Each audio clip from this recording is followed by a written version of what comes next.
26장입니다. 마태복음 26장 17절에서 35절까지 마태복음 26장 17절에서 35절까지 다 같이 한음성으로 읽겠습니다. 시작. 무교절의 첫날에 제자들이 예수께 나와서 이르되 유월절 음식 잡수실 것을 우리가 어디서 준비하기를 원하시나이까? 이르시되 성한 아무에게 가서 이르되 선생님 말씀이 내 때가 가까이 왔으니 내 제자들과 함께 유월절을 네 집에서 지키겠다 하시더라 하라 하시니 제자들이 예수께서 시키신 대로 하여 유월절을 준비하였더라. 저물 때에 예수께서 12제자와 함께 앉으셨더니 그들이 먹을 때에 이르시되 내가 진실로 너희에게 이르노니 너희 중에 한 사람이 나를 팔리라 하시니 그들이 몹시 근심하여 각각 여짜오되 주여 나는 아니지요. 대답하여 이르시되 나와 함께 그릇에 손을 넣는 그가 나를 팔리라. 인자는 자기에 대하여 기록된 대로 가거니와 인자를 파는 그 사람에게는 화가 있으리로다. 그 사람은 차라리 태어나지 아니하였더라면 제게 좋을 뻔하였느니라. 예수를 파는 유다가 대답하여 이르되 랍비여 나는 아니지요. 대답하시되 네가 말하였도다 하시니라.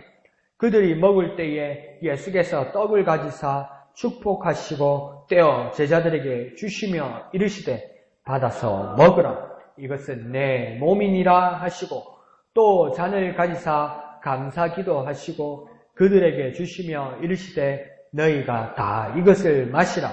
이것은 죄 사함을 얻게 하려고 많은 사람을 위하여 흘리는 바 나의 피 곧 언약의 피니라. 그러나 너희에게 이르노니 내가 포도나무에서 난 것을 이제부터 내 아버지의 나라에서 새 것으로 너희와 함께 마시는 날까지 마시지 아니하리라 하시니라. 이에 그들이 찬미하고 감난산으로 나아가니라. 그때에 예수께서 제자들에게 이르시되 오늘 밤에 너희가 다 나를 버리리라. 기록된 바 내가 목자를 치리니 양의 떼가 흩어지리라 하였느니라. 그러나 내가 살아난 후에 너희보다 먼저 갈릴리로 가리라. 베드로가 대답하여 이르되 모두 주를 버릴지라도 나는 결코 버리지 않겠나이다. 예수께서 이르시되 내가 진실로 네게 이르노니 오늘 밤 닭 울기 전에 네가 3번 나를 부인하리라. 베드로가 이르되 내가 주와 함께 죽을지언정 주를 부인하지 않겠나이다 하고 모든 제자도 그와 같이 말하니라. 아멘. 자, 오늘 본문을 보면 예수님께서 유월절 만찬 그리고 우리가 많이 보아왔던 그 최후의 만찬 우리가 지키고 있는 주의 만찬의 그 의식의 그 처음이 시행되고 있습니다. 그리고 주님께서 식사하신 후에 마친 후에 말하기를 모두가 너희가 나를 부인할 것이다. 나를 팔 자도 있다. 이렇게 말하니까 야, 밥 먹는데 이렇게 말하면 체하겠다 진짜. 제자들이 얼마나 불안했으니까 자기도 모르니까 혹시 저 아니지요? 저 아니죠? 이러니까 얼마나 근심되고 그죠? 자기도 제자들 모르니까 그 먹은 거 소화나 되겠습니까? 이게 다 체하지요. 참 이게 심각한 그게 아무리 상을 좋은 걸 차려놔도 이렇게 해놓으면 이런 말 하면 이게 뭐 밥맛이 있겠습니까? 뭐 예수님한테 그런 말하면 안 되지만 이거 밥맛 떨어지는 일이지 이게 그죠? 그러니까 그런 생각이 들더라고요. 막 큰 어르신들 사이에 끼어서 한정식집을 한 2-3번 간 적이 있어요. 근데 한정식집이면 저 팔도 안 잘리는 넓은 상에다가 막 갖가지 반찬이 있잖아요. 그러니까 안 편해요, 어린 사람은. 저쪽에 내가 좋아하는 거 맛있는 거 있다고 내가 엉덩이 들어서 일어서서 그거 반찬 먹겠어요? 그러니까 내 앞에 있는 거 김치만 먹는다고요. 그러니까 차라리 어떤 어려운 어른들하고 비싼 한정집에 가서 밥 먹는 거 내 집에서 그냥 라면 끓여 먹는 게 훨씬 나아요. 마음이 좋아야 된다는 거죠. 근데 6월절 만찬이나 명절에 만찬을 하지만 예수님께서 이렇게 말씀하시면 제자들 참 근심됐겠죠. 그러나 예수님께서 아주 중요한 말씀을 하시기를 원하고 그 의미를 알아야 된다고 말씀하셨던 것만 같습니다. 그러니 우리도 주님께서 주시는 떡과 그 포도주를 받을 때 우리가 주의 만찬을 기념할 때도 그 뜻이 무엇인지를 우리가 알고 그것을 받는 것이 참 중요한 것 같습니다. 그래서 17절에 보면 무교절 첫날에 이 일이 시작됐다고 이야기하는데 그럼 이랍니다. 무교절은 뭐고 유월절은 뭐고 이렇게 생각이 들잖아요. 그러니까 유대인의 달력에 1월 14일이 유월절입니다. 유월절 첫 기념은 그러니까 출애굽기에서 나오죠. 그죠? 모세가 바로와 대결하면서 10가지 재앙 마지막에 뭡니까? 장자가 죽는 그 이 시기에서 하나님께서 명령하신 대로 문술주와 임방에 그 양의 피를 발라놓은 집에는 죽음의 사자가 넘어갔고 그것을 무시한 자들 모두에게는 뭡니까? 장자, 첫 번째 자들이 죽는 것입니다. 그래서 그것을 기념해서 무교병, 그러니까 이스트를, 누룩을 넣지 않는 떡과 그 다음 양을 잡아서 거기서 의식을 하면서 먹는 것이죠. 그것이 뭡니까? 1월 14일, 유대인 달력에 1월 14일에 시작된 건 단 하루의 그 일입니다. 그런데 그 날로부터 일주일 동안 무교병, 그러니까 이스트, 누룩을 넣지 않은 그 딱딱한 떡들을 먹게 된다는 거죠. 그리고 그 안에 누룩이나 곰팡이가 그 집안에 없게 해서 그것을 정결하고 거룩하게 지내는 기간이 일주일입니다. 그러니까 무교절 첫날이라고 할까요? 그러니까 단 하루가 유월절이고 그 유월절 절기 무교절이니까 일주일로 딱 연결되는 거니까 유월절과 무교절을 같은 말로 쓰기도 하는 겁니다. 그러니까 그 기간이 축제 기간이 일주일이라고 보면 되는 겁니다. 그 명절이 일주일을 가는 것이죠.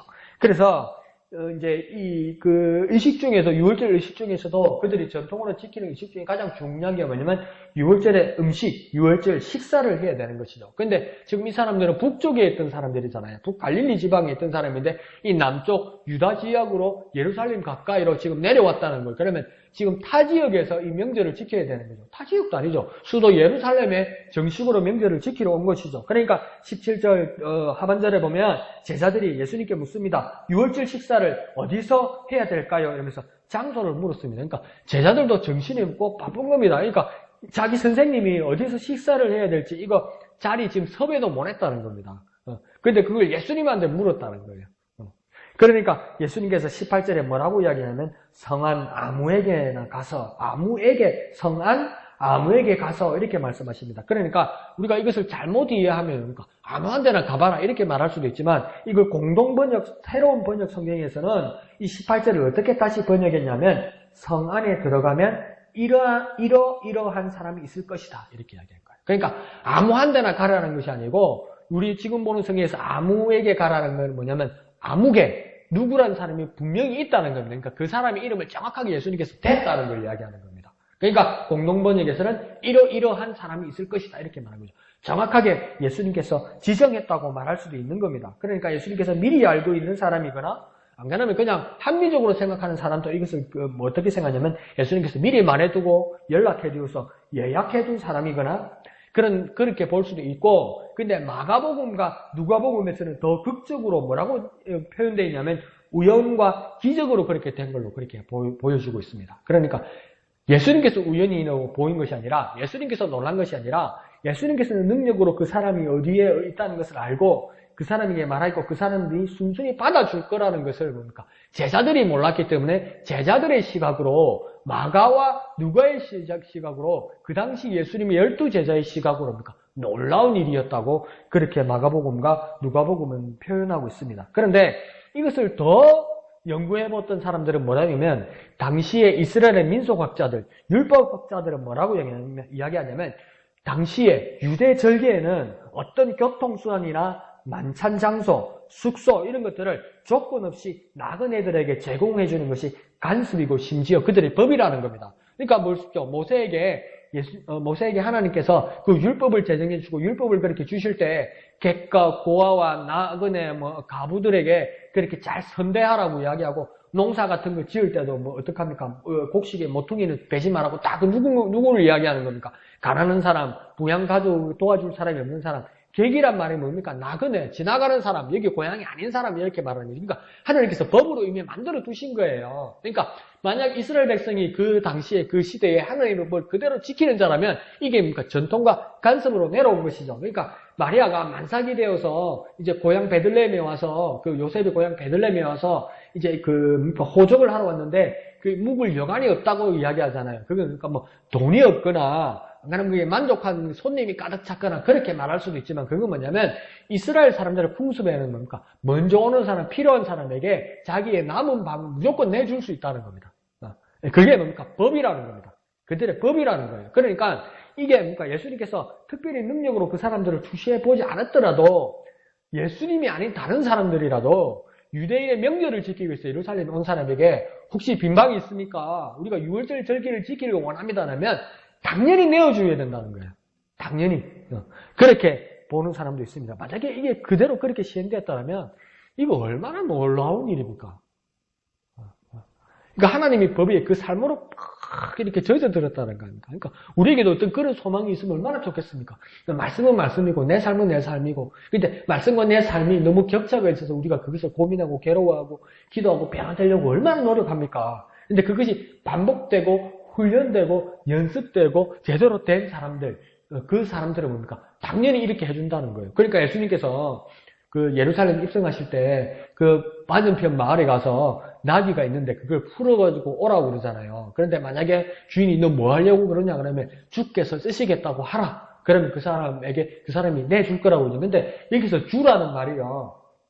우리는 예수님에게만 주님이라고 부르지만 그 주라는 말이 영어로는 또 로드라고도 쓰지만 뭐라고 쓰냐면 마스터 이런 말을 씁니다. 마스터. 그러니까 우리의 선생님 그냥 우리 집안의 어른.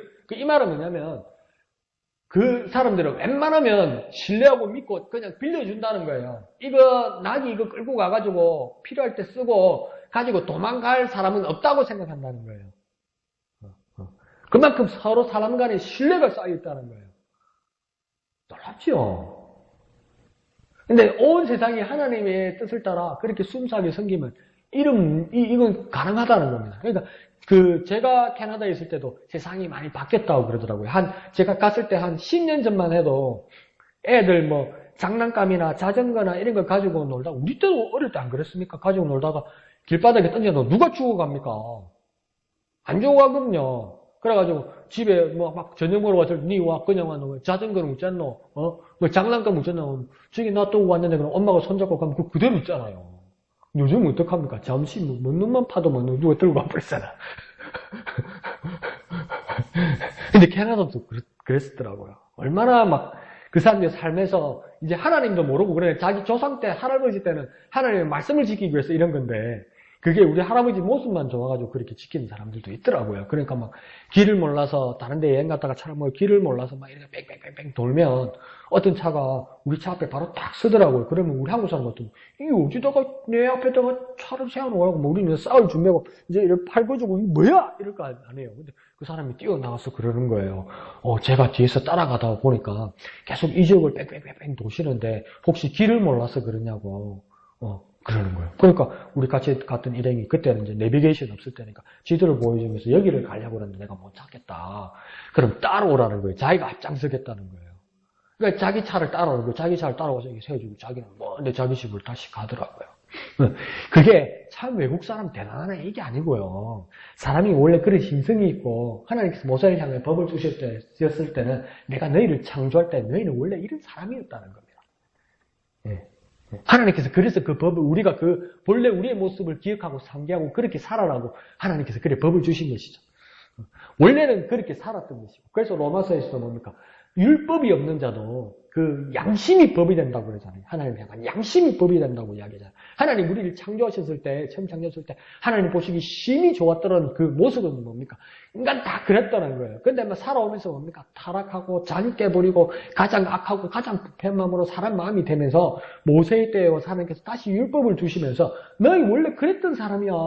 그렇게 이야기해 준 거예요. 그런데 이게 뭡니까? 사람은 얼마나 이골에 나는지 이걸 뭡니까? 이 법을 지키면서도 뭐 때문에 지키는지도 모르니까 이 법을 악용하는 사회까지 오게 됐다는 겁니다. 근데 우리 그리스도인이면 뭡니까? 다시 하나님의 법으로 가야 된다는 것이죠. 예수의 마음을 붙들어서 다시 법으로 가야 된다는 거죠. 그러니까 모두가 모두를 신뢰할 수 있다는 거죠. 근데 우리는 그거 안 되죠. 지금 왜 나한테 친절하지, 지게? 뭐 빼먹으려고 그러지?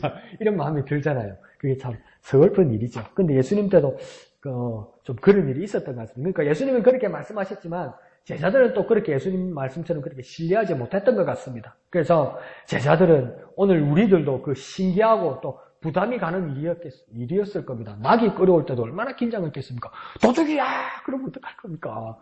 근데, 니 왜 앞으로 가라, 도둑이야! 주께서 쓰시겠다고 하라고 하셨습니다. 그러면, 이게 뭐야? 이러면서 수고 받지 않고, 어떻게, 그거 가슴 한번 쓰리내리고 왔는데, 또 집에 가서, 집 내놔라, 빵 내놔라, 상 내놔라, 상 차리라. 그걸 시킨 거요. 그 얼마나 부담됐겠습니까? 얼마나 부담됐겠어요. 그 제자들이 그렇게 뚜벅뚜벅 갑니다.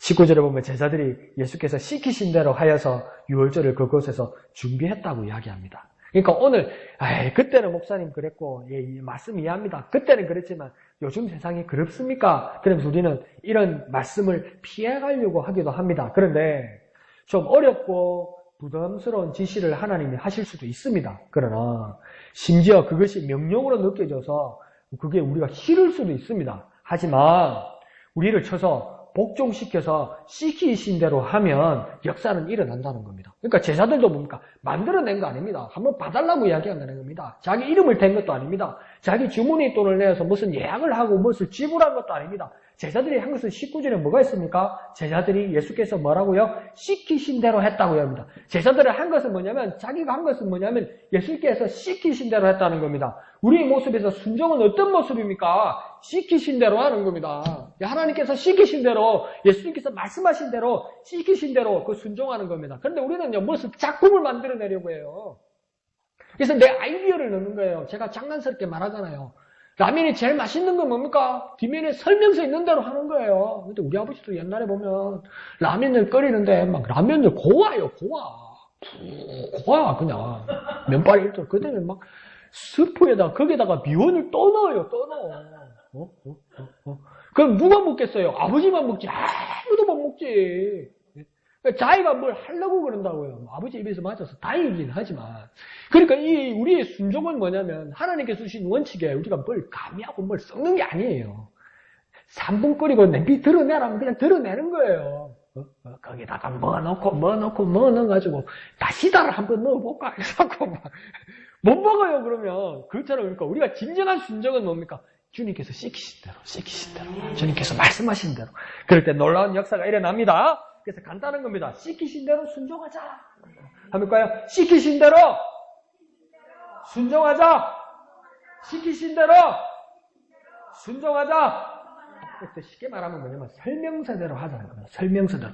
설명서가 어디 있습니까? 그러면 또 앞에 것만 생각을 하면 뒤에요. 이러지 말고. 설명서가 어디 있습니까? 하나님 말씀이 있잖아요. 하나님 말씀에. 설명서가 어디 있습니까? 라면 또래 사지 말고 설명서는 하나님 말씀이잖아요. 그러니까 설명서대로 하자. 설명서대로. 그러면 놀라운 역사가 일어날 줄 믿습니다. 자, 그러면 20절에 이 기쁜 유월절 절기가 예수님이 제자들과 예수님에게는 어쩐지 어둡습니다. 그러더니 21절에 보면 예수님께서 그 말합니다. 너희 제자 중에 한 사람이 나 예수를 팔 것이다. 이렇게 합니다. 밥 먹는데 밥상 차려놓고 밥맛 떨어지게 예수님 이 배신자가 있을 것이다. 그렇게 말하는 거죠. 그러니까 제자들이 22절 보면 제자들이 놀라고 몹시 근심이 됐다 이랍니다. 얼마나 놀랐겠습니까? 얼마나 근심이 되겠습니까? 그러니까 한 사람씩 물어봅니다. 제자들이 예수님 앞에 가가지고 나는 아니지요. 제자들이 이렇게 묻는 이유는 뭡니까? 예수님께 각자 묻는 이유는 뭡니까? 자기도 자기 자신이 어떤 사람인지 잘 모르겠다는 겁니다. 내가 내 앞의 미래를 잘 모르겠다는 겁니다. 그러니까 막 불안한 겁니다. 혼란스러운 겁니다. 혹시 내가 이러는 건 아닌가? 그러니까 궁금하고 모르고 의심스럽고 막 그런 겁니다. 그러니까 그나마 낫습니다. 나는 아닙니다. 뒤에 말하는 이것보다는 낫습니다. 나 물어보라고요. 물으면. 그리고 내 자신을 확신할 수 없다는 것을 제자들은 솔직하게 주님 앞에 고백하는 겁니다. 그러자 예수님께서 23절에 보면 그런 말씀을 하십니다. 나와 함께 그릇에 손을 넣는 그가 나를 팔리라. 그러니까 이 말은 뭐냐면 그 빵을 그들의 절기에 무교병 그 빵을 보면 그래서 어떤 교회는 우리 교회도 한번 그렇게 했나요? 주의 만찬식을 할 때 떡 먹고 이제 잔을 따로 마시기도 하지만은 어떤 쪽에서는 어떻게 하냐면 이 빵을 뜯어서 이 포도주 보울에 있는 데다 이렇게 적셔서 먹기도 하죠. 그러니까 이 사람들의 그 이스라엘 사람들의 식습관에도 떼서 먹고 포도주잔을 이렇게 마시기도 하지만 어떨 때는 이렇게 찍어 먹는 거죠. 포도주에.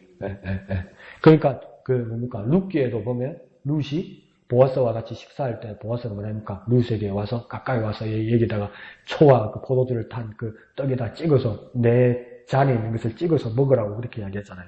오늘 예수님에서도 뭐냐면 23절에 보면 나와 함께 그릇을 손을 넣는 그가 나를 팔리라 이 말은 뭐냐면 포도주 넓은 곳에다가 부어놓고 이 떡을 이렇게 찍어 먹는 거예요. 그러니까 가장 가까운 데 있는 사람이란 말인 겁니다. 먼 데 있는 사람이 아니고 가장 가까운 데 있는 사람. 그리고 뭡니까 이 가족을 또 식구라고 부르잖아요. 이게 뭡니까 같이 밥 먹는 사람, 밥 식자를 해서 같이 밥 먹는 사람이잖아요. 그러니까 내 식구 중에 가장 가까운 사람 중에 밥그릇 같이 쓰는 사람 중에 지금 뭡니까 나를 팔 사람이 있을 것이다 이랍니다. 그런데 이건 뭐냐면 비유가 아니라 실제인 것입니다. 그런데 충격을 받아 놓으니까 다른 무슨 깊은 뜻이 있을 것이다. 다들 그렇게 생각하고 있었던 겁니다. 이게 다른 비유일 거야. 제자들도 다 그렇게 생각하고 있었다는 겁니다. 그러면서 24절에 예수님 더 나아가서 이렇게 말합니다. 인자는 자기 대하여 기록된 대로 가거니와 인자를 파는 그 사람에게는 화가 있으리로다. 이럽니다. 그러면서 또 뭐라고 이야기합니까? 그 사람은 차라리 태어나지 아니하였더라면 자기에게 좋을 뻔하였느니라.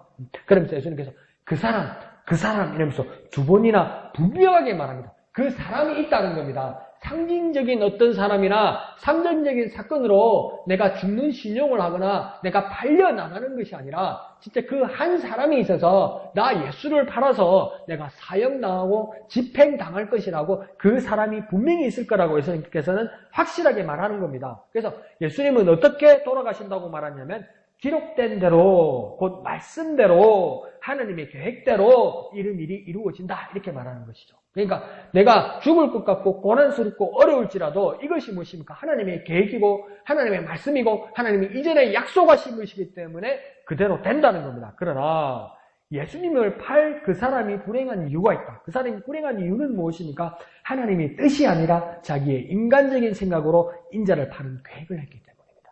그러니까 예수님은 하나님의 계획대로 돌아가시고 예수님의 팔자는 자기의 계획대로 예수님을 팔 수 있다고 생각했기 때문에 똑같은 상황에서도 어떤 부분에서는 하나님의 역사가 일어나는 것이고 어떤 사람에게는 그 불행이 일어나서 예수님은 어떻게까지 말씀하는 겁니까? 차라리 태어나지 않았으면 좋았을 것이다. 그렇게까지 말하는 거죠. 그러니까 우리의 모든 삶과 하나님의 영광을 위해서 사는 일을 한다고 말할지라도 인간적인 계획이 아니라 하나님 말씀대로 이루어지옵소서. 하나님 내게 하나님 말씀대로 이루어지게 하소서. 내 모든 삶이 나의 계획이 아니라 하나님 말씀대로 이루어지게 하소서. 하나님 내가 이런 계획을 했습니다. 그러니까 하나님 여기 오셔서 내 삶에서 역사해 주십시오. 이렇게 말할 수 있는데 그게 다시 생각해보면 하나님은 그러니까 이 모든 세상과 우리가 모든 세상을 위해서 하나님은 원대한 계획을 해놓았는데 하나님이 그 계획 안으로 우리가 들어가서 순종하는 게 맞는 것이지 내가 이 틀을 만들어 놓고 하나님 여기 와서 일해주세요. 이건 아니라는 거예요. 그러니까 유다도 처음에는 의로운 계획을 가지고 왔을 거라고요. 자기의 틀과 자기의 계획이 있었을 것인데 이게 예수님하고 안 맞더라는 거예요. 예수님이 나를 위해서 일하시지 않더라는 거예요. 그래서 배신할 계획을 한 거 아닙니까? 그러니까 인간의 계획이 아니라 하나님의 계획, 하나님의 말씀대로 내게 이루어지게 하소서 이렇게 우리는 나아가야 한다는 겁니다. 그러니까 인간의 계획이 아니라 하나님 말씀대로 이루어지게 하소서 이렇게 기도하는 저와 여러분 되시기를 부탁드립니다. 한번 해볼까요? 인간적인 계획이 아니라 하나님 말씀대로 이루어지게 하소서. 인간적인 계획이 아니라 하나님 말씀대로 이루어지게 하소서.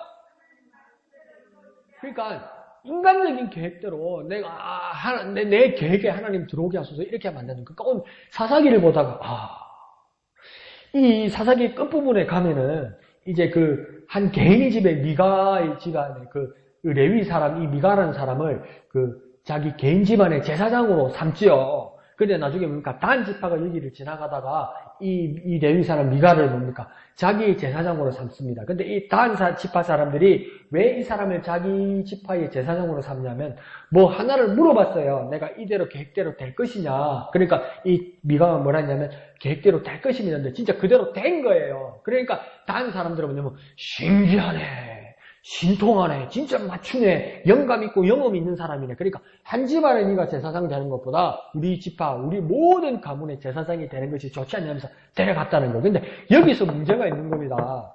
맞추었다고 그래서 신통하다고 그래서 그게 하나님의 뜻이 될 수가 없다는 거예요. 그러니까 우리가 많은 부분에서 미혹되고 현혹되는 이유는 뭐냐면 누가 뭘 예상을 해요. 누가 뭘 짚어요. 근데 이러다가 그게 정확하게 맞아요. 그러면 그게 다 하나님 뜻이라고 생각한다고요. 아니라고요. 진짜 그게 하나님의 제사장입니까? 하나님의 제사장은 한 가문과 한 집안의 제사장이 될 수 없습니다. 이스라엘만해도 이스라엘 모두의 제사장이 되어야 되는 거예요. 근데 한 집안을 위해서 서비스하는 사람이 그게 어떻게 제사장이 될 수 있습니까? 근데 맞추었다고 신통한 사람으로 모시려고 하는 거 아니에요. 바울도 뭡니까? 예루살렘을 오라가는 길에 얼마나 많은 사람들이, 얼마나 많은 장로들이 가지 말라고 그랬습니까? 거기 가면 죽습니다. 거기 가면 죽습니다. 그러잖아요. 맞췄잖아요. 그러면 거기에서 예루살렘 가면서 사람들에게 린치당하고 나중에 감옥 가고 재판받을 때 바울이 후회했습니까? 아이고 그 선지자 말을 들을 걸, 에베소 장로들이 거기서 말릴 때 가지 않을 걸, 바울이 그렇게 후회했습니까? 바울 뭐라 합니까? 내가 알고 있다. 그대로 내게 핍박이 있을 것이다. 그러나 내가 주의 복음을 위하여 가는 길에 내가 그것을 어떻게 피하겠느냐 그렇게 말해요. 그러니까 사람이 신통하게 맞추는 거는 사람이 어떻게 가진 계획 그 안에 하나님의 뜻이 들어오는 게 아니에요. 도리어 뭡니까? 내가 힘들고 어렵고 고난스럽고 둘러가는 길일지라도, 그것이 가시밭 길일지라도, 평단한 포장 노래가 아닐지라도 그것이 하나님의 뜻이 있는 곳을 향하여 내가 순종하는 모습이 그게 바른 모습이라고요. 그러니까 인간적인 계획이 아니라 하나님의 뜻이 내게 이루어지게 하여 주시옵소서. 그렇게 날마다 기도하고 나아가는 저와 여러분 되시기를 부탁드립니다. 자, 이러면서 25절에 보면 이제 유다가 물어볼 차례가 되었습니다. 유다가 물어봅니다. 예수님에게 나는 아니지요. 그러니까 유다도 참 강큽니다. 나한테 안 물어보겠구만. 유다는 그 대단한 뭡니까? 자기의 그 신념과 심지가 있었어요. 여기 보면. 뭐냐면 어떤 신념과 심지가 있었냐면 그냥 예수님은 그냥 고만고만한 사람이라고 생각했어요. 똑똑한 사람. 그러니까 지금 11명, 이 유다를 맨 끝이라고 생각한다면 11명들이 다 뭡니까? 해당되는 사람이 아니었잖아요. 주님 나는 아니지요. 나는 배신 안 하지요. 이런 거예요. 그러니까 다 안 됐잖아요. 그러니까 유다는 어떤 신념을 가지고 있었냐면 예수님은 영광이 있는 분이 아니라 그냥 지혜로운 분이기 때문에 나도 모를 거야 이렇게 생각한 거예요. 맞출 거라면 꿈에도 생각 안 한 거예요. 그러니까 이거 당돌하게 물어보는 거예요. 분명히 나한테도 그렇게 대답하실 것이다. 너 아니다 이렇게 말할 것이다. 그렇게 생각한 거죠. 그러니까 물어보지. 나는 아니지요. 근데 예수님 뭐라고 대답합니까? 네가 말하였도다. 얼마나 놀랐을까요? 근데 성경에 보면 놀랬다는 이야기가 없어요. 제자들도 배신자 찾았어 이 소리도 하지 않아요. 왜? 분위기는 왜 그랬을까요? 유다도 제자들의 분위기도 도무지 예수님의 말씀을 이해를 못합니다. 그러니까 이게 정신을 못 차리면 정신을 못 차리기 시작하면 사실대로 말하는 것을 비유로 생각하고 비유로 말씀하시는 것을 사실로 생각하고 자기 마음대로 생각한다니까. 그러니까 지금 예수님이 이렇게 말하니까 다른 뜻일 거라고 이야기하는 거예요. 그러니까 다른 복음서에서는 뭐니까 예수님께서 덧붙여서 유다에게 말이죠. 네가 하여야 될 일을 속히 하라 이렇게 하면서 그러니까 유다가 나가죠. 그러니까 제자들이 뭐라고 이야기합니까? 뭐 준비하러 가는 것보다 이렇게 생각하잖아요. 진짜 머리 좋습니다. 안 믿으려고 들고요. 하나님을 신뢰하지 않기로 들으려면요. 정말 우리 머리 좋아집니다. 여러분. 정말 예수님을 믿지 않기로 교회 안에서 예수님을 믿지 않기로 다짐하면요. 침에 안 걸릴 것 같아.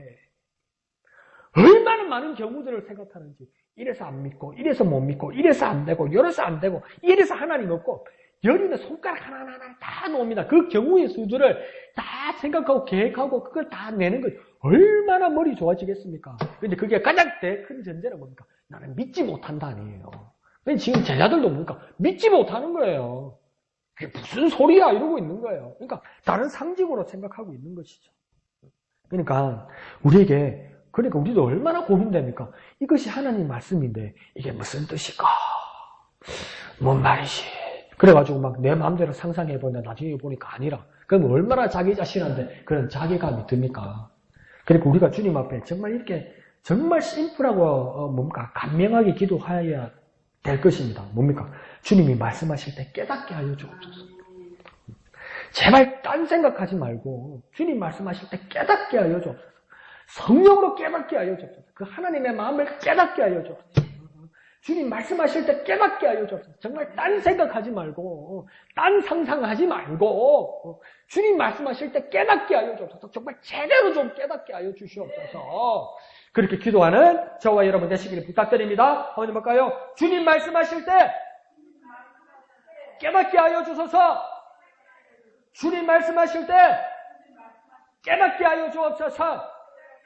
그렇게 간절히 기도하는 저와 여러분 되시기를 부탁드립니다. 자, 그러면서 26절에 보면 유월절 음식으로 예수님은 이제 이 제자들과 최후의 만찬을 하십니다. 그러면서 26절의 하반절에서는 예수님께서 떡을 보면서 뭐라고 해야 합니까? 이것은 내 몸이다. 그렇게 말씀하십니다. 27절, 28절에는 뭡니까? 잔을 들면서 예수님 뭐라고 합니까? 이것은 내 피다. 근데 피에 대해서 말씀하실 때 더 붙여서 말씀하실 때 이 피가 언약의 피다 이렇게 합니다. 언약의 피라는 것은 무엇입니까? 이전에 미리 내가 약속한 것이다 이렇게 말하는 겁니다. 그냥 내가 부으면서 야 피 같다 뻘겋다 피 같다 그자 내가 나중에 죽을 건데 피 흘리 죽을 건데 꼭 그것 같다 그자 이렇게 즉흥적으로 말하는 게 아닙니다. 무슨 피라고 이야기합니까? 언약의 피다 이럽니다. 이전에 이미 약속한 것이라고 얘기합니다. 많은 선지자들과 많은 사람들이 보고자 했고 듣고자 했고 그것을 경험하고자 했고 하나님께서 이미 약속하신 그 약속의 피가 이제 나타날 것이다. 그렇게 말하는 겁니다. 그러면 무엇을 약속하신 것입니까?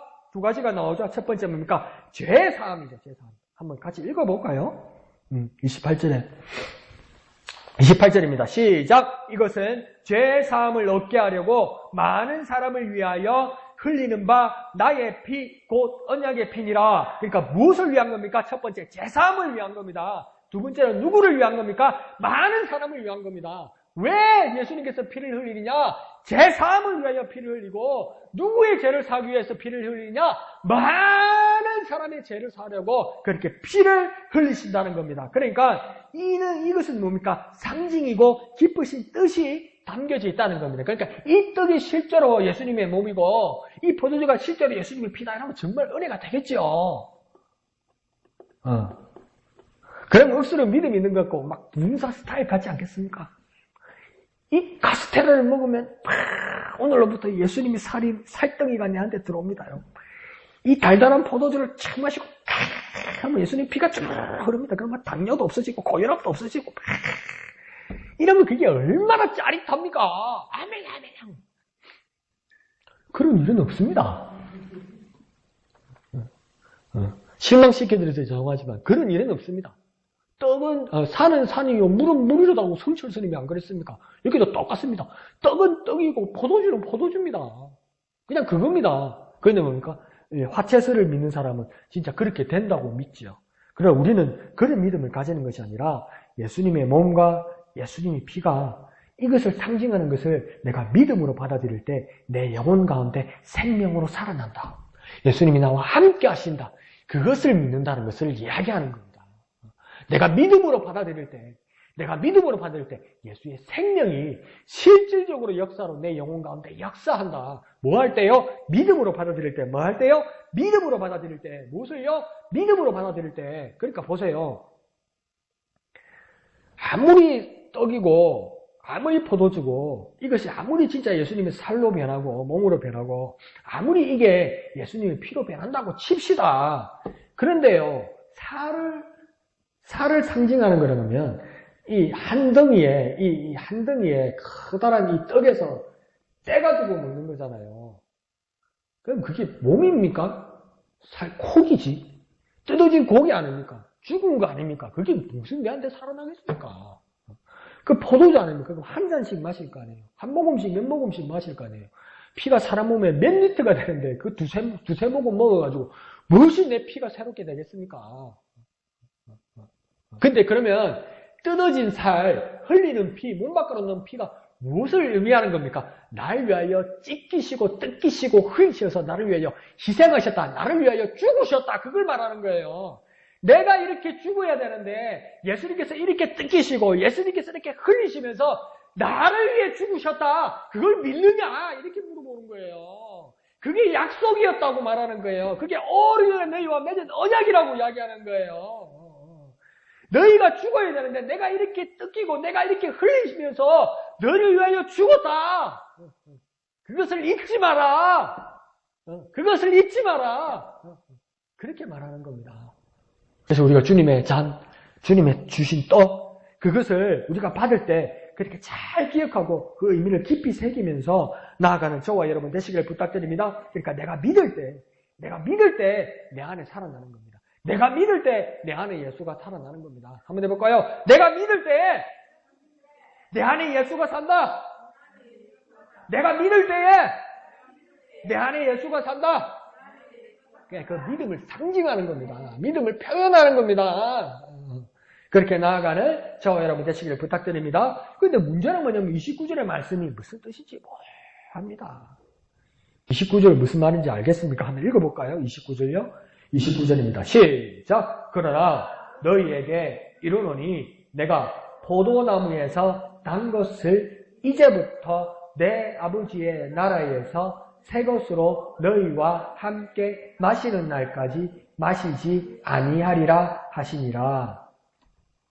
무슨 말입니까 이게? 뭘 알려고 그래요 목사님? 아멘 하면 되지. 예, 아멘 하면 되는데 한번 물어봅시다. 이게 마신단 말입니까? 안 마신단 말입니까? 그것도 애매하죠? 뭔 말인지 이게 애매한 말이에요. 그냥 29절은 제 마음에 없었으면 그냥 마음 편하겠구만. 이걸 왜 예수님께서 말씀하셨을까? 고민을 좀 해봅시다. 자, 봅시다. 자, 29절 한번 보는 겁니다. 29절에서 이 포도나무에서 난 것은 이러죠. 내가 이러면서 포도나무에서 난 것은 이러죠. 이 포도나무에서 난 것은 뭡니까? 지금 잔을 든 포도주를 말하는 겁니다. 다른 거 말하는 거 아닙니다. 이 포도나무에서 난 것을 이리 말하는 겁니까? 그냥 그래 말했으면 돼요. 그냥 이 포도주는 이랬으면 되는데 이렇게 말씀하신 거예요. 지금 잔을 든 포도주를 말하는 겁니다. 근데 왜 이 포도주를 이런 식으로 말씀하셨습니까? 이 포도주는 뭘 상징하는 거라고 예수님 앞에 말했습니까? 예수의 피, 언약의 피라고 이야기했어요. 그러면 왜 피로 표현했겠습니까? 피. 어릴 때 애들 싸움하면서 뭡니까? 치고받고 싸우다가도 뭡니까? 코피 들으면 코피 난다 이러고 울잖아요. 그게 심각하게 아프다고 애들이 생각하는 거잖아요. 그러니까 이 포도에서 난 이 포도주를 예수의 피로 상징한다는 건 뭡니까? 예수님의 고난, 예수님의 죽음을 의미하는 겁니다. 그러니까 이 고난은 이번이 예수님께서 지금 지시는 그 십자가, 매출이 지실 이 십자가, 이번으로 처음이자 마지막이라는 것을 말하는 겁니다. 그러니까 다시 말하면 두 번이 아니라는 겁니다. 이번 단 한 번의 고난과 죽음으로 이게 끝나는 것이라는 걸 말하는 겁니다. 두 번의 고난, 예수님께서 두 번의 죽음은 없다는 겁니다. 이 단 한 번으로 모든 사람을 위하여, 모든 사람들, 많은 사람들의 죄사함을 위하여 흘리는 피가 될 것이다. 이렇게 말하는 거예요. 그러니까 이 피는 뭡니까? 이 포도주는 뭡니까? 살아있는 것이죠. 살아 역사하는 것이죠. 여전히 그 2000년 전에 십자가 골고다에 설리신 예수의 피는 뭡니까? 살아서 우리 가운데 역사하는 겁니다. 그 옛날에 그랬었지. 옛날에 놀라운 일이 있었지. 피 흘려서 죽었는데 살아나더라고. 와, 멋진 일이었어. 그때 있었으면 얼마나 좋았을까? 내가 2000년 전에 살았으면 얼마나 좋았을까? 내가 이스라엘 사람이었으면 얼마나 좋았을까? 마리아 옆에서 그 목숨을 보았으면, 목도했으면, 살아나신 예수님, 십자가 예수를 봤으면, 그때 살았으면 정말 좋았을 것인데, 예수님입니까? 그렇게 생각하지 마라. 내가 흘리는 이 피는 단 한 번인데 왜 단 한 번이라고 그러냐? 2000년 전에 단 한 번의 그 역사가 2019년에 일어나는 이 지금 살고 있는 모든 그리스도에게도 살아있는 피가 될 것이다. 이렇게 말하는 거예요. 그러니까 뭡니까? 단 한 번이라는 겁니까? 다시는 마시지 않는다는 말은 뭡니까? 한 번 어떻게 하셨다는 겁니까? 마셨다는 것이죠. 한 번도 일이 안 됐다는 것이 아니라 다시는 마시지 않는다는 건 뭡니까? 한 번 마셨다는 겁니다. 그러니까 고난을, 죽음을 한 번으로 뭡니까? 모든 죄악의 문제들을 해결하셨다는 겁니다. 여태 유대인들이 매년 6월절 기간 동안 계속 반복하면서 왜 유대인들은 반복했습니까? 내 죄를 용서하여 주옵소서. 내가 하나님 앞에 용서함 받기를 원한다. 내 죄를 사하여 주십시오 하면서 바치고 드리고 그 포도주를 부어드리고 그것을 마시면서 그 죄 사함을 뭡니까? 왜 반복했습니까? 다시 죄가 살아나니까, 다시 죄가 기억나니까, 다시 죄를 지으니까, 그러니까 완벽한 주월절 어린 양이 오기를 위하여 많은 유대인들과 많은 이스라엘 사람들은 그 당시까지 뭐 한 겁니까? 기다렸어요. 계속 기다린 거예요. 진짜 메시아가 내 죄를 사하시고 내 생명을 구원하실 메시아가 오실 것을 기다리면서 뭡니까? 이 유월절에 잔과 떡을 먹고 있었던 거예요. 그런데 뭡니까? 예수님께서 뭡니까? 다시는 마시지 않겠다는 건 뭡니까? 이번으로 끝났다는 겁니다. 끝났다는 말은 뭡니까? 저번에 제가 말씀드린 것처럼 완성되었다는 겁니다. 완벽해졌다는 겁니다. 너희들이 그렇게 노력해도 안 되지. 다시 생각나지. 다시 반복되지. 근데 나 예수가 이 유월절에 온전한 역사를 이름으로 뭡니까? 끝이 났다. 완성되었다. 이 완성으로 뭡니까? 너희에게 영원한 생명으로 현재로 살아나게 할 것이다. 이렇게 말하는 겁니다. 이번이 마지막이고 이번이 완성되었다. 이렇게 말하는 겁니다. 그러니까 유월절은 누구로부터 완성되었다는 겁니까? 예수로 완성되었다는 겁니다. 유월절은 누구로 완성되었다고요? 예수로 완성되었다는 겁니다. 그러니까 우리가 주의 만찬을 기념하는 건 뭡니까? 예수로 완성되었다는 것을 기념하고 고백하는 겁니다. 그런데 어느 이단교에서 어느 교회에서 다른 건 몰라도 유월절만은 지켜야 된다고 하고 기성교회가 유월절을 지키지 않는 데서 우리 보고 이단이라는 거예요. 답답한 노릇이죠. 답답한 노릇이죠. 아직도 기다리고 있는 거예요. 아직도 자기들이 죄가 안 사해줘서 완벽하게 죄를 사해줄 그 메시아를 기다리고 있는 거예요. 그러니까 하다 안다니까 자기 교주가 메시아가 되는 거 아니에요. 그러니 뭡니까? 우리는 주의 만찬을 기념하고 고백하는 것이지 유월절을 기념하는 게 아니에요. 똑같은 거 먹고 마셔도. 그래 유월절 더 이상의 유월절이 있습니까? 없습니까? 없어요. 그리스도인에게는 더 이상의 유월절이 없어요. 그러니까 유월절은 예수로 인해 완성된 겁니다. 한번 해볼까요? 유월절은 예수로 인해 완성되었다. 유월절은 예수로 인해 완성되었다. 그래서 우리는 주의 만찬입니다. 유월절 식사가 아닙니다. 주님께서 베풀어 주신 만찬입니다. 그 주님의 만찬을 통해서 예수님으로 인하여 이 모든 것이 완성되었습니다. 기념하고 기억하고 고백하는 겁니다. 고백하는 거. 자, 그러면서 뭐라고 끝에 29절 끝에 말합니까? 내 아버지의 나라에서 새 것으로 너희가 마시는 너희와 함께 마시는 날까지 마시지 아니하리라. 그러면 이거는 또 나중에 마시겠다는 겁니까? 안 마시겠다는 겁니까? 어때? 마시지 아니하리라 해놨네요. 이 말은 뭡니까? 전체로 다 읽어보면 언젠가는 마시겠다는 말입니다. 그런데 다시 더 상세하게 말씀드리면 당분간은 절대 마시지 않는다는 겁니다. 그 말은 맞습니다. 그러나 당분간 절대 마시지 않는 것이지 끝까지 마시지 않는 것을 말하는 건 아닙니다. 다시 말하면 다시 마시려는 날이 올 것이라는 겁니다. 여태껏 마시지 않지만은 다시 마시는 날이 올 것입니다. 그 다시 마시는 날은 언제입니까? 어디입니까? 29절을 다시 한번 읽어볼까요? 29절 시작. 그러나 너희에게 이르노니 내가 포도나무에서 난 것을 이제부터 어디에서요? 내 아버지의 나라에서. 그럼 어디서 마시겠다는 겁니까? 예수님 다시는요? 내 아버지의 나라에서 마신다는 거예요. 그때 다시 마시겠다는 거예요. 어디에서요? 내 아버지의 나라. 내 아버지의 나라가 어디입니까? 하나님 계신 하나님 나라 아닙니까? 모든 성도들을 예수님께서 재림하셔서 하나님 아버지 집으로 이끄실 때 그때 예수님 다시 뭐 하시겠다는 겁니까? 다시 이 포도주를 마시겠다는 겁니다. 다시 이 포도주를 마신다는 말하면 고난받고 십자가에 죽겠다는 말이 아니에요. 이제는 뭡니까? 축배를 올리겠다는 겁니다. 잔치 벌이겠다는 겁니다. 기쁨의 잔을 마시겠다는 거예요. 이게. 그렇게 설명을 해주죠. 이렇게 복잡하게 해놓으니까 이거 참 그러니까 이 말이에요. 지금 이게 지금까지는 마시지 않지만 하나님 나라가 완성되어서 아버지 나라에 가게 될 때 그때 다시 마시게 될 것이다. 그 잔은 고난과 죽음의 잔이 아니라 무엇입니까? 축제의 잔이고 축배의 잔이고 모두가 기뻐하는 잔이 될 것이다. 그러니까 뭡니까? 쉽게 말하면 하나님 나라에 기쁨의 잔치가 있다 이 말입니다. 그때 예수님께서 그것을 마실 것이다. 그러니까 다 몰라도 무슨 뜻이냐면 하나님 나라에서 기쁨의 잔치가 있다. 그것을 소망하며 살아가는 저와 여러분 되시기를 부탁드립니다. 한번 해볼까요? 하나님 나라에서 기쁨의 잔치가 있다. 하나님의 나라에서 기쁨의 잔치가 있다. 그러니까 하나님 나라에서 그 기쁨의 나라가 있다는 것을 기쁨의 잔치를 소망하며 살아가는 거예요. 그냥 목사님, 예수자이가 술을 마셔야 됩니까? 말아야 됩니까? 그거 곤란한 걸 왜 나한테 물어봐요? 안 마시는 나한테 왜 물어봐요? 물어보는 이유는 뭐예요? 먹고 싶은 거예요? 뭐예요, 지금? 왜 그런 걸 가지고 물어보고 있냐고요? 진짜 기쁨이 어디 있냐는 겁니다. 진짜 기쁨은 하나님 나라에 있다는 겁니다. 하나님 나라. 그러니까 우리 그리스도인은 이 세상을 살면서 무엇을 소망하고 무엇을 바라보면서 살아야 됩니까? 저게 정말 기쁨이 있다. 저 하나님 나라에 기쁨이 있다. 그걸 바라보고 살아가야 되잖아요. 그런 소망을 가지고 살아가는 저와 여러분 되시길 부탁드립니다. 자, 그러면서 31절에 예수님께서 이렇게 말합니다. 제자들에게 오늘 밤이 다 가기 전에 저희들 제자들이 다 배신할 것이다. 그러면서 예수님께서 또 왜 이런 어려운 말씀을 하셨을까요?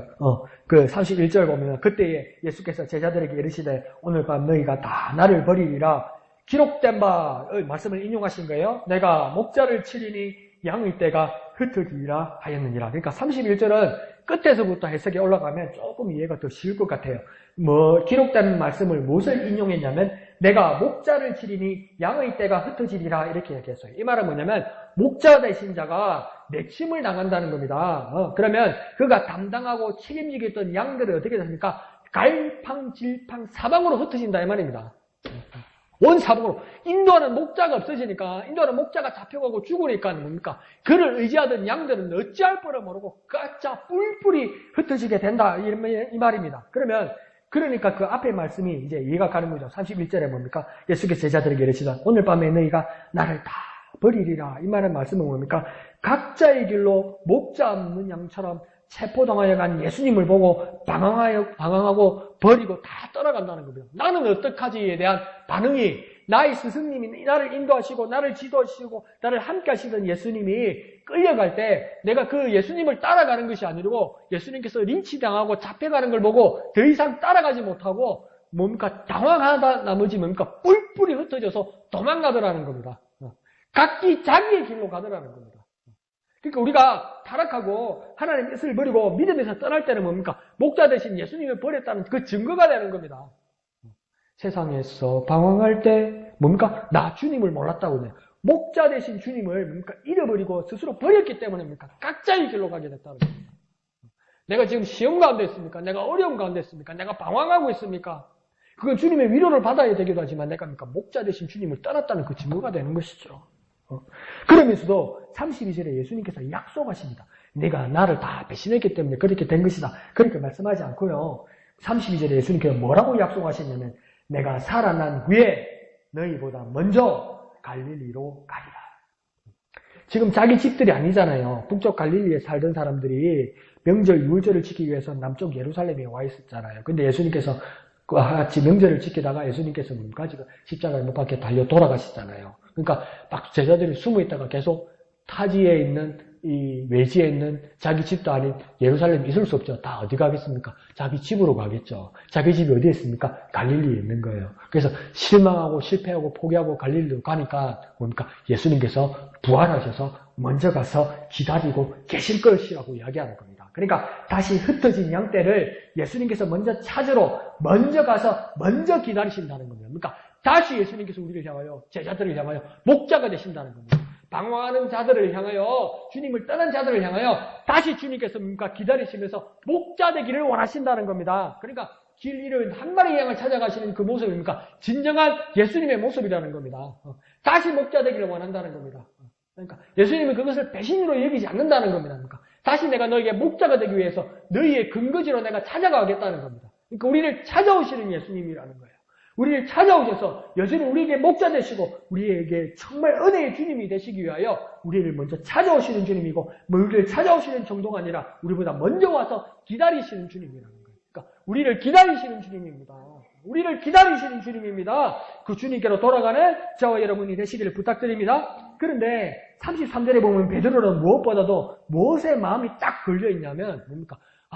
내가 방황할지라도 내가 설사 주님을 떠날지라도 주님께서 갈릴리에 가서 먼저 우리를 기다리시고 우리 다시 목자가 되실 주님이시구나 이렇게 깨닫는 것이 아니라 뭡니까? 그러니까 주님 그러면 주님 언제 다시 만날 수 있습니까? 이렇게 말하는 거 아니라 베드로는 어디에 딱 정신이 꽂혀있냐면 배신. 그러니까 베드로는 어떻게 생각합니까? 배신하면 안 되겠다. 이렇게 돼버린 거죠. 아, 여전히 주님께서 나와 함께 하시길 원하는구나. 주님의 은혜에 고맙습니다. 감사합니다. 이것보다는 뭡니까? 배신. 배신하면 안 되겠구나. 그러니까 뭡니까? 배신하면 안 되겠구나는 뭡니까? 믿음에 대한 관건이 아니죠. 믿음에 상응된 일이 아니죠. 배신은 믿음과 상응하는 이야기가 아니죠. 믿음과 관계되지가 않죠. 배신의 반대말이 믿음도 아니고 믿음의 반대말이 배신도 아니에요. 왜 배신에 꽂혔냐면 믿음 대신 베드로는 뭘 선택했냐면 의리를 선택한 겁니다. 믿음을 버리고 의리를 선택했습니다. 그러니까 뭐라고 고백합니까? 나는 결코 주님을 버리지 않겠나이다. 의리를 지키겠습니다는 거예요. 의리는 믿음이 아닙니다. 근데 나는 의리로 결코 주님을 버리지 않겠나이다 이럽니다. 그러니까 35절에 보니까 모든 제자들이 하나같이 같은 말을 합니다. 모두 주님을 버릴지라도 주와 함께 죽을지언정 나는 주님을 버리지 않겠습니다. 주와 함께 죽을지언정 정확하게 의미 들어오죠. 의리.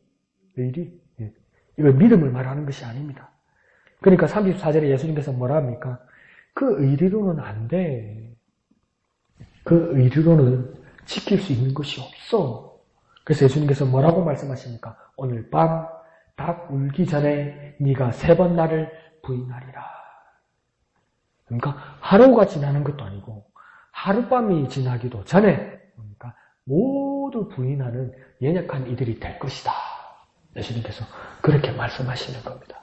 그래서 이게 이제 여러분도 기회가 되거나 해외여행을 가거나 안 그러면 이 해외 영상을 이렇게 교회 영상을 보면 여러 교회들을 보면 꼭 교회에 다른 외국에 가면 교회에 십자가가 꼭 있는 건 아닙니다.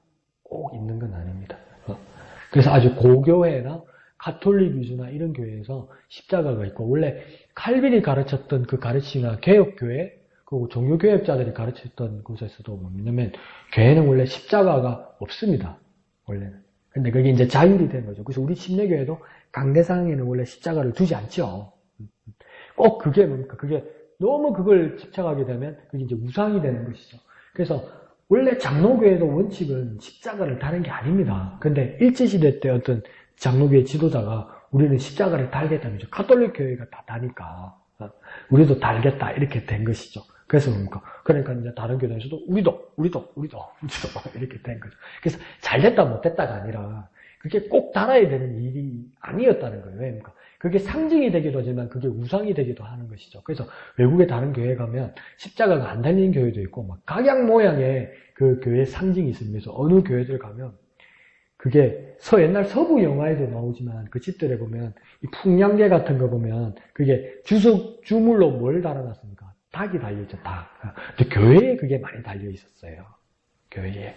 네. 그게 뭘 의미하냐면 우리는 정말 주님 앞에서 연약하고 주님을 베드로처럼 주님을 부인할 수 있는 사람이다. 그래서 우리 자신을 돌아보고 겸손하는 모습 그걸 상징한 거죠. 그것도 뭐 너무 지나치게 니도 닭 달고 내도 닭 달고 이러면 또 그게 다 우상이 되겠지만 그 베드로가 얼마나 곤욕스럽겠습니까? 오늘 현대교회를 보면 치고 내가 배신된 거 치고 기억하려고 온 교회다가 저거 달구 새끼를 다 달아놓고 막 이런 마음이 들겠죠. 정말 그러니까 우리 연약하다는 겁니다. 연약하다는 겁니다.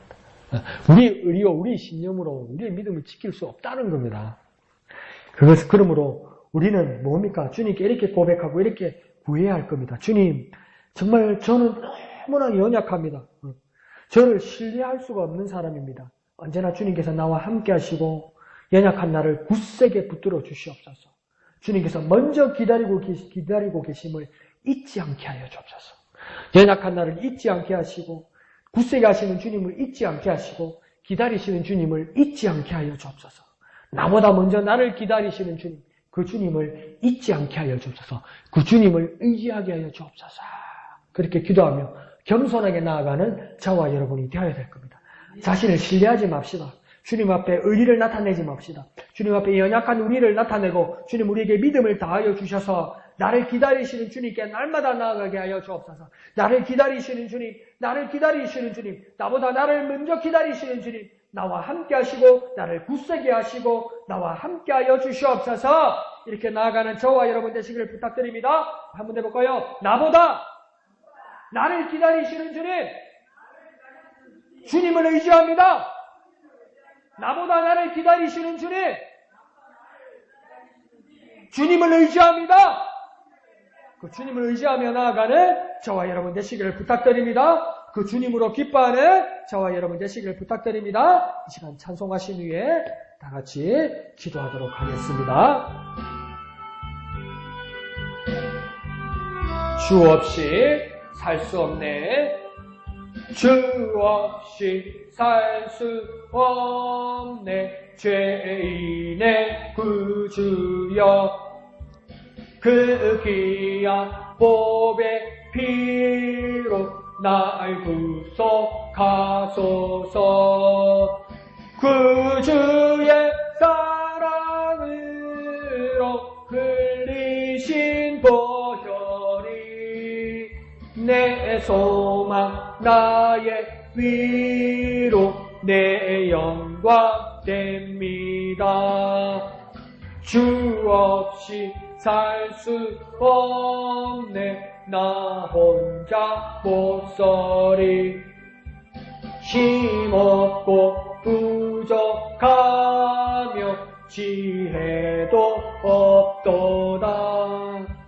내 주는 나의 생명 또 나의 힘이라. 주님을 의지하며 지혜를 얻으리. 주 없이 살 수 없네. 내 주는 아신다. 내 영의 깊은 간구 마음의 소원을 주밖에 나의 마음 네 알아주리요. 내 마음은 위로하사 평온케 하시네. 주 없이 살 수 없네. 세월이 흐르고 이 깊은 고독 속에 내 생명 끝나도 사나운 풍랑일 때 날 지켜주시니 내 곁에 계신 주님 늘 힘이 됩니다. 아멘. 이 시간 기도하실 때에 나보다 나를 먼저 기다리시는 주님, 내가 주님을 의지합니다. 내가 주님을 의지합니다. 내가 각자의 길로 갈지라도 먼저 그 자리에 가셔서 나를 기다리시는 주님, 나와 함께하여 주시옵소서. 나를 굳세게 하여 주옵소서. 내가 주님을 잊지 않게 하여 주옵소서. 나보다 나를 기다리시는 주님, 나보다 나를 기다리시는 주님, 내게로 오시는 주님, 그 주님을 의지합니다. 이 시간 주님의 이름 크게 한번 부르고 다 같이 기도하겠습니다. 주여! 나보다 나를 기다리시는 주님, 나보다 나를 먼저 기다리시는 주님, 그 주님께로 나아갑니다. 그 주님을 의지합니다. 연약한 나를 불쌍히 여겨 주옵소서. 나를 긍휼히 여겨 주시옵소서. 하나님, 나를 불쌍히 여겨 주셔서 나와 함께 하시고 나를 굳세게 하여 주시옵소서. 주님을 의지합니다. 오직 주님만을 의지합니다. 오직 주님만을 의지합니다. 나보다 연약한 나를 더욱 사랑하시고 나를 기다리시는 주님, 나보다 먼저 가셔서 나의 갈 길 가운데서 내 앞에서 나를 기다리시는 주님, 그 주님을 바라보게 하여 주옵소서. 연약한 우리를 불쌍히 여기셔서 버리시지 않으시고 나를 기다리시는 주님, 나와 함께하여 주시옵소서. 역사하여 주시옵소서. 주님을 의지합니다. 주님을 의지합니다. 역사하여 주시옵소서. 주 없이 살 수 없네. 주 없이 살 수 없네. 내 혼자 못서리. 힘없고 부족하며 지혜도 없도다. 내 주는 나의 생명 또 나의 힘이라. 주님을 의지하여 지혜를 얻으리. 거룩하신 아버지 하나님, 우리는 너무나 연약합니다. 우리는 지혜도 없습니다. 우리 신념으로, 우리 의리로 가는 길들 다 뿔뿔이 흩어지는 그 연약한 우리의 모습입니다. 주님, 우리를 불쌍히 여겨 주옵소서. 나보다도 나를 더욱 사랑하셔서 연약한 우리를 불쌍히 여기셔서 나의 가는 길 한가운데서 나를 기다리시는 주님을 바라보게 하여 주시옵소서. 그 주님을 만나게 하여 주옵소서. 그 주님을 의지하게 하여 주옵소서. 주님, 나와 함께 하여 주시고 주님, 나를 굳세게 하여 주시옵소서. 주님, 내가 그 주님을 만나게 하여 주시옵소서. 주님, 내가 주님을 놓치지 않게 하여 주시옵소서. 우리 일생에 영원히 함께하여 주시옵소서. 모든 것을 감사드리며 거룩하신 예수님의 이름으로 간절히 기도하옵나이다. 아멘. 하늘에 계신 우리 아버지의 이름을 거룩하게 하시며 아버지의 나라가 오게 하시며 아버지의 뜻이 하늘에서와 같이 땅에서도 이루어지게 하소서. 오늘 우리에게 일용할 양식을 주시고 우리가 우리에게 잘못한 사람을 용서하여 준 것 같이 우리 죄를 용서하여 주시고 우리를 시험에 빠지지 않게 하시고 악에서 구하소서. 나라와 권능과 영광이 영원히 아버지의 것입니다. 아멘. 주님 감사합니다. 주님 감사합니다. 주님 홀로 영광 거두어 주시옵소서. 나보다 나를 더욱 사랑하시고 나를 불쌍히 여기시고 나의 방황하는 길 한가운데서